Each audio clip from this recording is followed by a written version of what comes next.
Hello guys, good evening সবাইকে।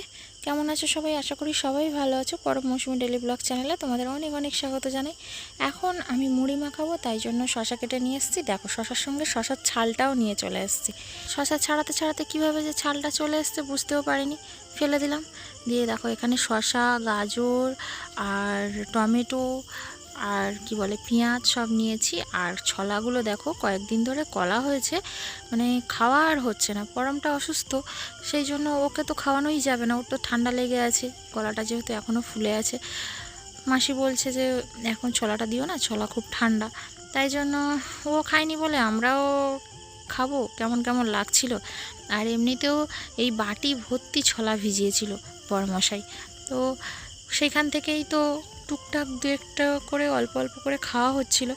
তারপরে সব বাকি পড়েই ছিল। এই যে আজকে নিয়ে এসে সব একসঙ্গে ভেবেছি মুড়ি মাখিয়ে নেব, তাই সব একসঙ্গে মাখিয়ে ফেলেছি। অল্প একটু লবণও দিয়েছি, এতে একটু সেদ্ধ আলু আর লেবু রস হলে আরও ভালো হতো, আর চানাচুরটা হলেও ভালো হতো, কিন্তু চানাচুরটা শেষ হয়ে গেছে, তাই জন্য শুধু সর্ষের তেল আর এই সবগুলো দিয়ে মাখিয়ে নিচ্ছি। অবশ্য শশা আর এই সব জিনিসই বেশি হয়ে গেছে, মুড়ি কিন্তু খুব একটা বেশি নেই, মুড়ি অল্প আছে। বড়মশাইকে আনতে বলেছিলাম, তো ও বলল ওর কাছে টাকা কম পড়ে গেছিলো, তাই নিয়ে আসেনি। যে কটা মুড়ি ছিল সেই কটাই মাখিয়ে দিতে বলেছে, তো যা আছে তাই মাখিয়ে দিচ্ছি। অবশ্য এর মধ্যে আবার ছোলা ভাজা রয়েছে, আগের দিন অনেকটা ছোলা ভাজা নিয়ে এসেছিলো, কিছুটা খাওয়া হয়েছে আর বাকিটা আছে। আর এই যে এই কটাই মুড়ি, তার মধ্যে আবার এই যে ঢেলে দিলাম, মানে লাস্টের দিকেরগুলো ঢালিনি, নোংরা রয়েছে।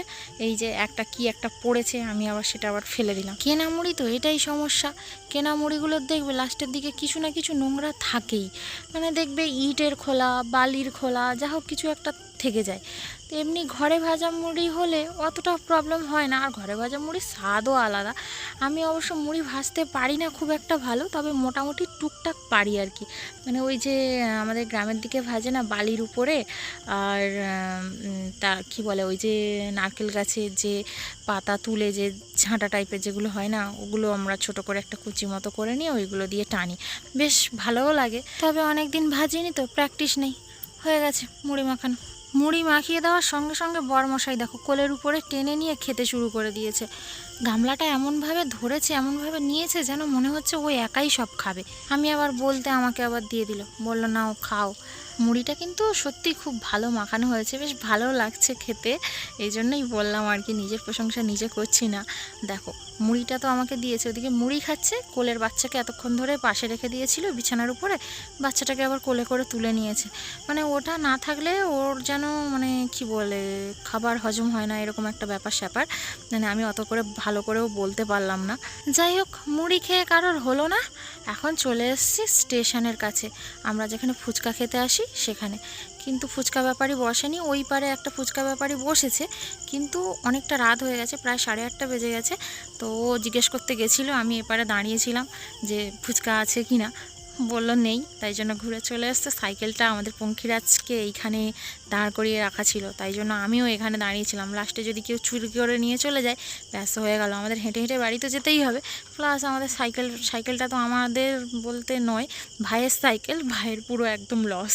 অবশ্য চাবি দিয়ে গেছিলো, আর ওখান থেকে দেখাও যেত, যদি ফুচকা থাকতো আমাকে ডাকতো, আমি চলে যেতাম। চাবি দেওয়া ছিল, কোনো সমস্যা হতো না। আর ওখান থেকে তো এমনিই লক্ষ্য রাখা যাচ্ছিল, কি আর করা যাবে, ভাগ্য যখন খারাপ হয় সব দিক থেকেই খারাপ হয়। ফুচকাও পেলাম না, আর একটু চাউমিন খাবো ভেবেছিলাম, সে চাউমিন দোকানও বন্ধ। আর এইখানটায় এসে দেখছি এখানে একটা জায়গায় চাউমিন ভাজে, মানে রাস্তায় একটু আগে আর কি একটা নতুন দোকান হয়েছে, তাই ভাবলাম কি এখানে, ও বলছে কি খাবে, তো পকোড়া নিতে বললাম।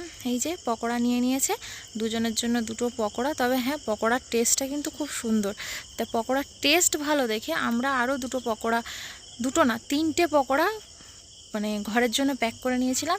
পরম আমি বরমশাই আবার ঘরে গিয়ে খাবো, তাই জন্য আসার পথে পরমটাকে আর আমাদের ওখান থেকে যে মেয়েটা যায় তিয়াশা, ওকেও নিয়ে নিলাম। পড়া থেকে ছুটি করিয়ে নিয়ে বাড়ি চলে যাচ্ছি, মানে ছুটি করিয়ে না, ছুটি দিয়ে দিয়েছে, নিয়ে আর বাড়ি যাচ্ছি এখন। বেচারা একটু সুস্থ হয়েছে কি না তার আবার পড়াশুনো চালু হয়ে গেছে। ঘরে আসার সঙ্গে সঙ্গে পরম প্যাকেট খুলে জিনিসপত্রগুলো সব বের করে ফেলেছে। জিনিসপত্র বলতে এই যে 3খানা পকোড়া, তো 3খানা পকোড়ার মধ্যে বেছে বেছে দেখছে ও যে কোন পকোড়াটা সবচেয়ে বড়, কোনটা ভালো, কোনটা সবচেয়ে ভালো সেইটা খাবে ও। আর জানো তো পকোড়াটা সব ভালো, কিন্তু সস দেয়নি, আর তার উপরে শশা কুচিও নেই। আমরা যখন খেয়েছিলাম তখন শশা কুচি পেঁয়াজ কুচি দিয়েছিল, সসও দিয়েছিল, কিন্তু প্যাকিং করে দিয়েছে এর মধ্যে ছিল না। তো বাড়িতেও সস ছিল না, তো কী আর করা যাবে, শুধু শুধু পকোড়া খেয়ে নিচ্ছে। পরমও নিজের মনের মতো একটা পকোড়া বেছে নিয়েছে, আমিও আমার মনোগত মতো একটা পকোড়া বেছে নিই, আর লাস্টে যেটা পরে থাকবে সেটা বরমশাই খাবে।